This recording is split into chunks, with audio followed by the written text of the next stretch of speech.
Okay, we are on the back of the first Unit 3 page, and actually I'm going to tell you guys to label that as 3A because we are going to have another sheet for Unit 3, so I'll label that one 3B.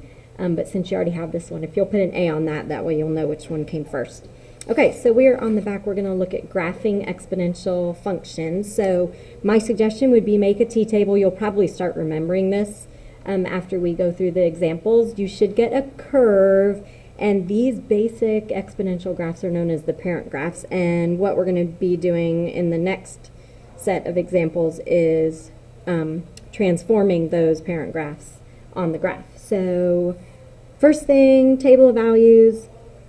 That's t-table, and this is 3 to the x in this column. You remember we usually do those 5 points. We just need to get an idea of what the ordered pairs are. So we're going to just fill this in. So 3 squared, so I'm just right here. So 3 squared is 9. 3 to the first is 3. 3 to the 0 is 1. 3 to the negative first, remember negative exponent causes reciprocal, and then 3 to the negative second would be 1/9. And then you can go on your graph. I'm going to do this in marker so you can see it better. So 0, 1, 1, 3, 3, 4, 5, 6, that should be 9.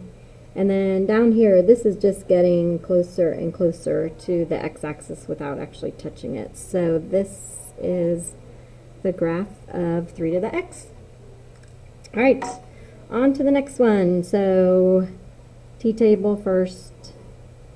So this time we're doing 1/2 to the x. So if we do 2, 1, 0, negative 1, negative 2.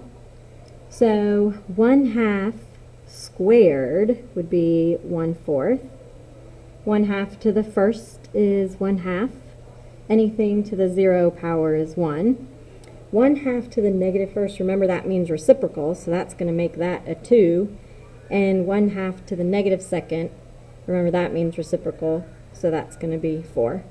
So now if we graph these points, negative 2 is here, here, 0, 1, and then these are getting closer and closer to the x-axis going the other way. So this time our curve looks something like that.